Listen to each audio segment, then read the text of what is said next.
I've always tried to maintain a good relationship with my family, but recently, things have taken a strange turn, and now I'm left wondering if I overreacted. My name is Emma, and I'm a 32-year-old woman who recently bought my dream house. It wasn't easy, sacrificing a lot, working long hours, and cutting back on everything, but it was worth it. After years of hard work and some major sacrifices, I finally had the place I had always wanted. My sister, Sarah, and her family, her husband Tim and their 2 kids, had always been close, but we'd started drifting apart over the years. It wasn't anything major, just the usual growing pains that come with time and life changes. Sarah and I didn't talk as much as we used to, and honestly, that was fine. I wasn't expecting us to be best friends, but I still made an effort to keep things civil. A few weeks ago, I moved into my new home. I was excited and exhausted, with a million things to do. It was a major life milestone, and I wanted to enjoy it. I had all the contractors in, boxes everywhere, and the overwhelming task of setting everything up. My place wasn't ready yet, most of it was still a mess. But it was mine. One Saturday afternoon, I decided to stay home and get some work done, focusing on setting up the kitchen. The house was still in the renovation chaos stage, but it was coming together. At around 3 p.m., I heard the front door open. I thought it was a contractor or a friend coming by, but when I looked out into the hallway, I was shocked to see Sarah, her husband Tim, and their kids walking in, like they owned the place. I was confused, to say the least. "What are you doing here?" I asked, standing in the doorway trying to process the situation. Sarah smiled awkwardly. "Oh, we had the spare key. We just thought we'd stop by and see how things were going." I was completely thrown off. "You what? You have the spare key?" My heart sank as I tried to piece it together. They had a key I never gave them. As it turned out, Tim had taken a copy of my spare key when I'd left it with him while I was moving in. I never thought to ask for it back because I didn't expect him to use it to let himself and his family into my house uninvited. They had no warning, no permission, no reason to be there. And I was furious. I tried to stay calm, but this was a massive violation of my trust. It felt like a huge breach of boundaries. I mean, I had literally just moved into my house. I wasn't expecting to have to lock my doors, like a paranoid person, but here I was, feeling like my privacy had been completely invaded. I immediately told them to leave. I couldn't understand why they thought this was acceptable. "This isn't okay, Sarah," I said firmly. "I didn't give you a key, and you have no right to just walk in like that. You need to leave, right now." But Sarah didn't seem to understand the gravity of the situation. She acted like I was overreacting. "It's no big deal, Emma," she said, brushing it off with a casual wave. "We just wanted to check on you. You've been so busy, and we thought we could help out." But that didn't excuse their behavior. It didn't matter if they just wanted to help. They had no right to barge in uninvited and cross such a serious boundary. They had taken it upon themselves to act like my house was theirs. And that made me feel unsafe. In that moment, I made a decision. I wasn't going to just let this slide. I grabbed my phone, dialed the police, and reported the situation.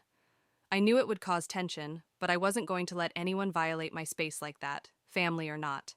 The moment I called the police, things escalated quickly. Sarah's face went pale as she heard me on the phone. Tim, her husband, immediately started arguing with me. "You can't be serious, Emma. It's just a key. It's not like we were doing anything wrong." But I wasn't backing down. The more Tim spoke, the more I realized how little they understood the issue. It wasn't about just a key.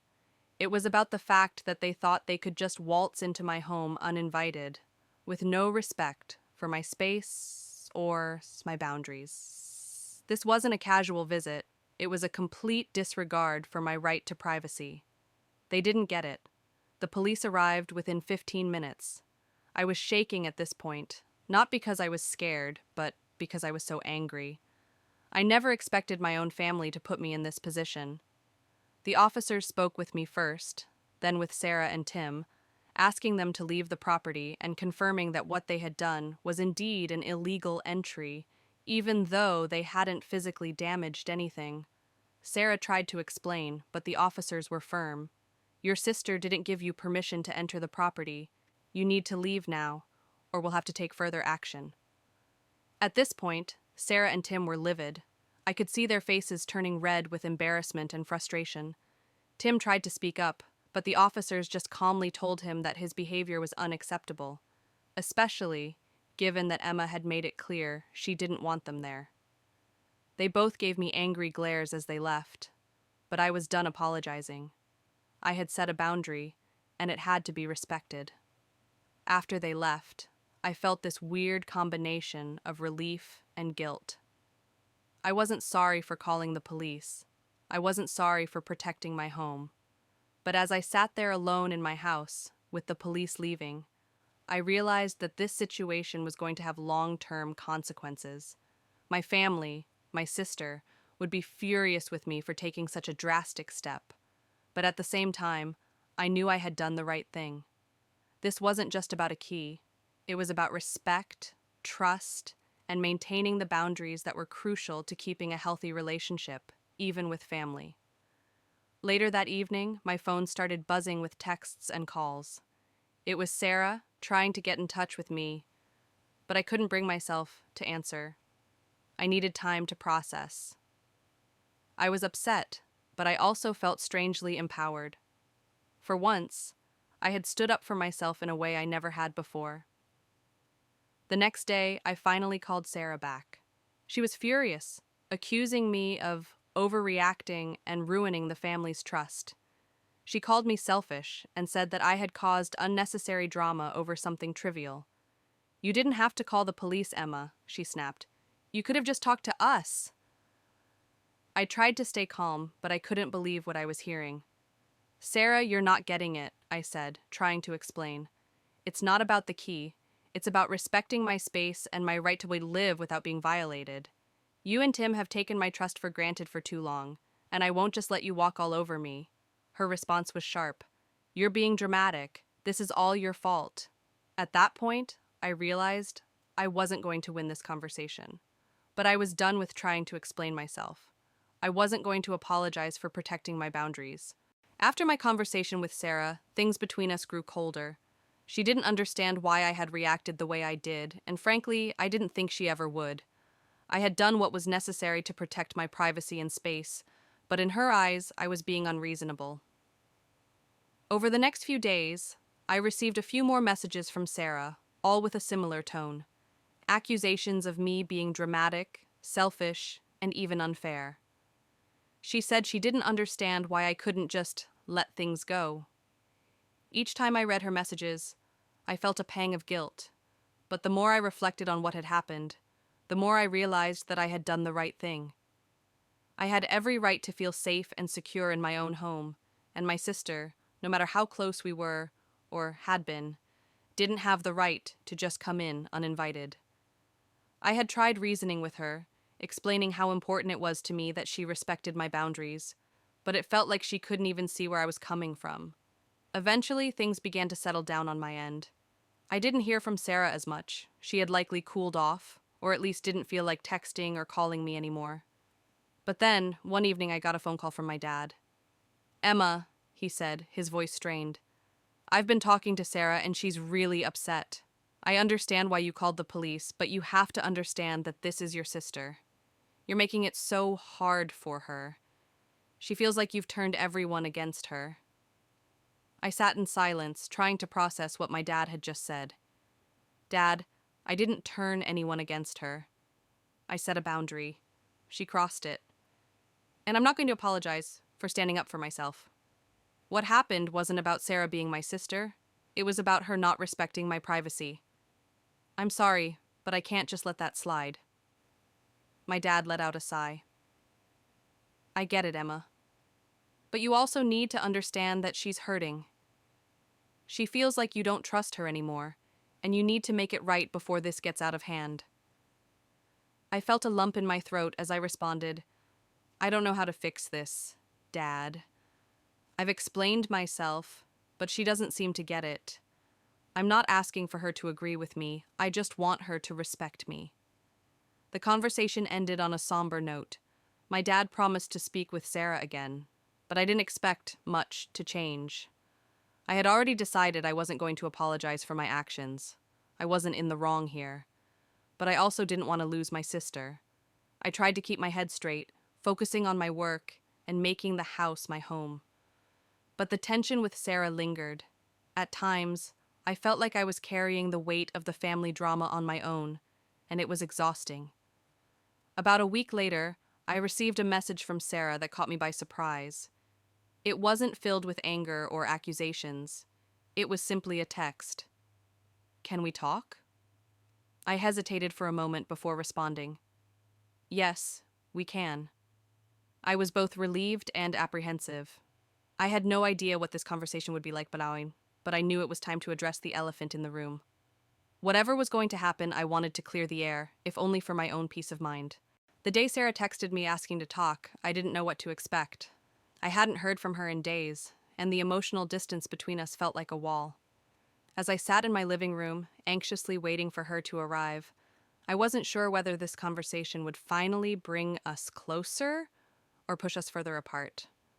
All I could do was hope that it would lead to some kind of resolution. When she arrived at my house, I could see she was hesitant. She wasn't the same person who barged into my house, uninvited, with a stolen spare key. This time, she had a look of vulnerability, almost as if she wasn't sure where to start. The air was thick with tension, but I wasn't going to make the first move this time. I had already explained myself once, and I needed to make sure she understood my perspective too. She took a deep breath and sat down across from me on the couch. There was an awkward silence before she spoke. "Emma, I've been thinking a lot about everything," she began, her voice a little shaky. "I've been upset, but I've had time to cool off, and I get it now." I felt a knot in my stomach, unsure of where this conversation would go. "What do you mean by that?" I asked, cautiously. She looked down at her hands, trying to gather her thoughts. "I guess I didn't realize how much I overstepped. I always felt like I could rely on you to just forgive me, but I see now that what I did wasn't okay. I shouldn't have just walked in like that, and I shouldn't have used that spare key without asking you first. I'm sorry, Emma." Her apology was simple, but it felt like a weight had lifted from my chest. I had been waiting for something like this, for her to acknowledge that I wasn't overreacting and that my feelings were valid. It wasn't the easiest thing to hear her say, but it was everything I needed to hear. "I appreciate you saying that, Sarah," I said, feeling a little more at ease. "I just want to be clear that it's not about the key, really. It's about respecting my boundaries. You know I love you, but what happened was more than just a mistake. It was a violation of my trust." She nodded in understanding, her eyes meeting mine for the first time in the conversation. "I get it now. I see how much it hurt you. I never intended to make you feel like that, but I did. And I'm sorry." I could feel the tension between us begin to ease. The apology I had been waiting for wasn't as dramatic as I had imagined, but it was sincere, and I didn't need anything more. I realized that this moment, this simple acknowledgement of my feelings, was the first step toward healing the rift between us. We sat there in silence for a while, just taking in the gravity of the conversation. I wanted to speak, but I didn't know how to express everything I felt. Finally, I spoke up again. "It's going to take some time for things to go back to normal.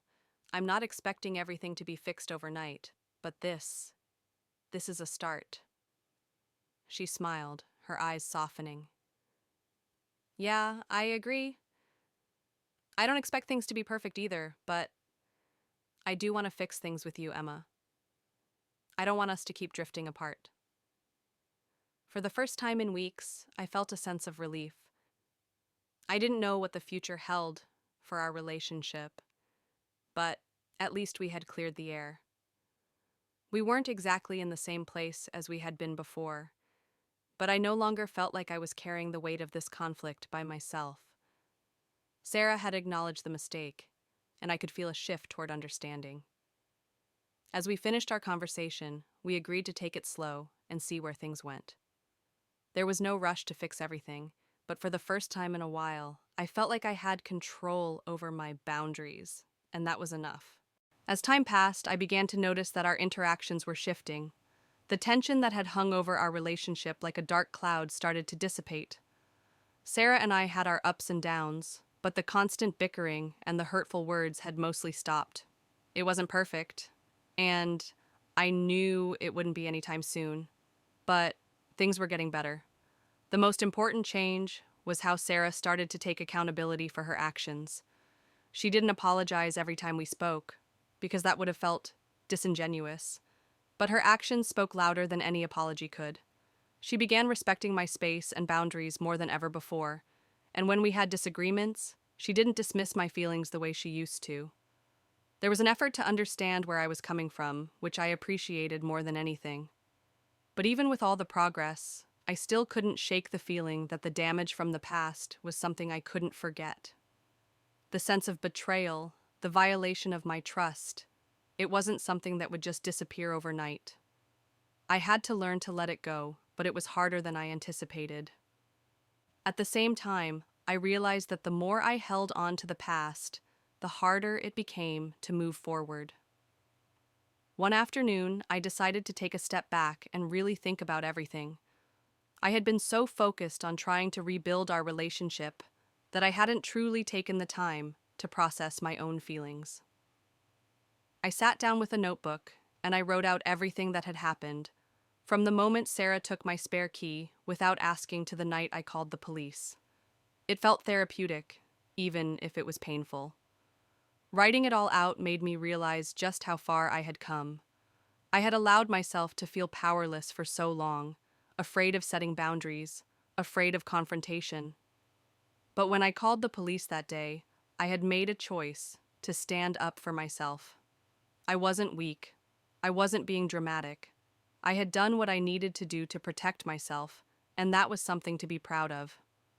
After I finished writing, I felt a sense of clarity. It wasn't about forgiving Sarah for everything, but about forgiving myself for ever feeling like I wasn't worthy of standing up for myself. The past had taught me a valuable lesson about my own strength, and it was time to embrace it fully. That evening, I called Sarah. The call wasn't to rehash everything, but to let her know where I stood. When she answered, I said, "I've been thinking about everything. I know we've been working on things, but I need to tell you that I'm in a better place now.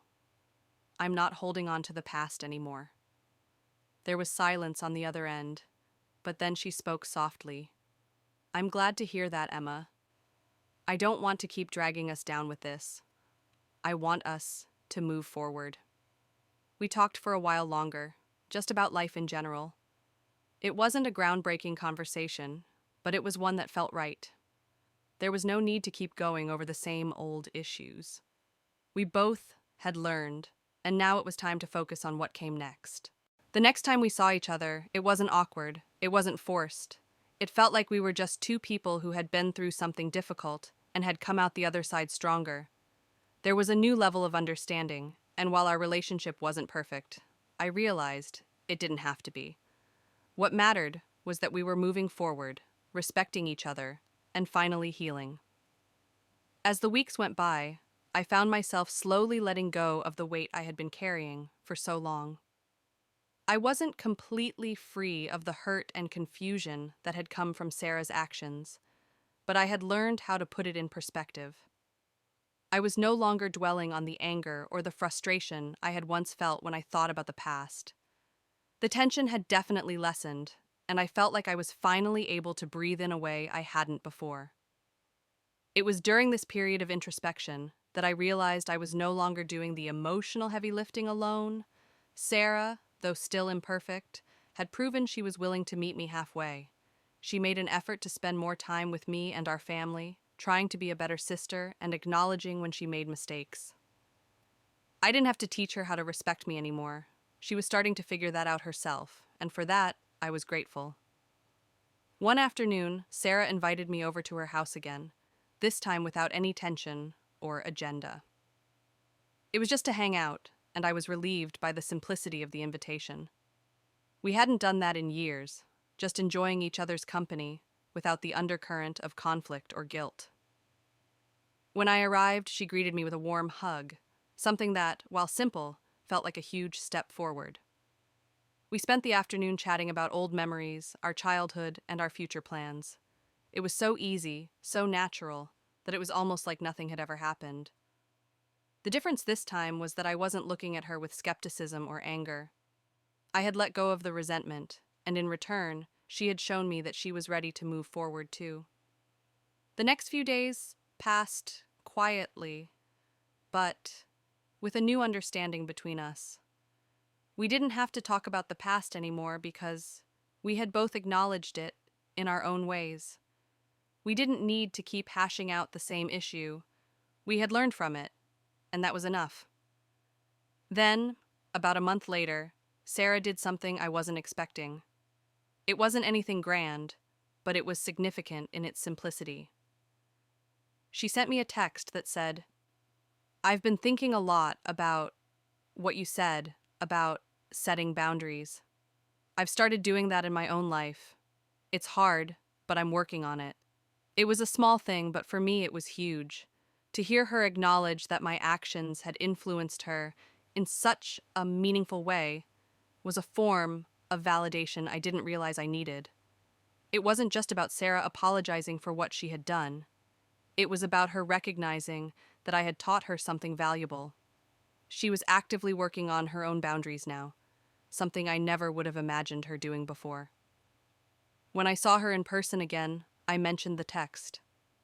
"It really means a lot to me that you're working on setting boundaries for yourself," I said, smiling. "It's not easy, but it's worth it." She grinned, and there was a light in her eyes that I hadn't seen in a long time. "I'm trying, Emma, I really am, and I'm thankful for you showing me how to do it." For the first time in a long time, I didn't feel like I was the only one carrying the emotional burden in our relationship. Sarah was taking responsibility for her actions, and she was working on being a better person for herself and for the people around her. I felt proud of her, not just for what she was doing, but for the way she had stepped up. And while I knew that we still had a long way to go before everything was completely healed, this was the first time I truly felt like we were both moving in the right direction. The past couldn't be erased, but we were learning how to let it go and how to build a better future together. It was a quiet victory, but it was ours. I had learned that setting boundaries wasn't just a way to protect myself from others. It was a way to protect the relationship itself. And I was beginning to realize that maybe, just maybe, Sarah and I could find our way back to the sisterhood we once had. The next few months felt like a quiet, slow healing process. I no longer carried the weight of resentment or anger when I interacted with Sarah. The emotional toll had lightened, and with each passing day, we were building a new foundation. It wasn't an immediate transformation, and it certainly wasn't without its challenges, but we were on the right track. Our conversations grew easier, and the awkward silences became fewer. What I appreciated most was that there were no more defensiveness or excuses on Sarah's part. She was actively trying to be a better sister, and I was allowing myself to trust that effort.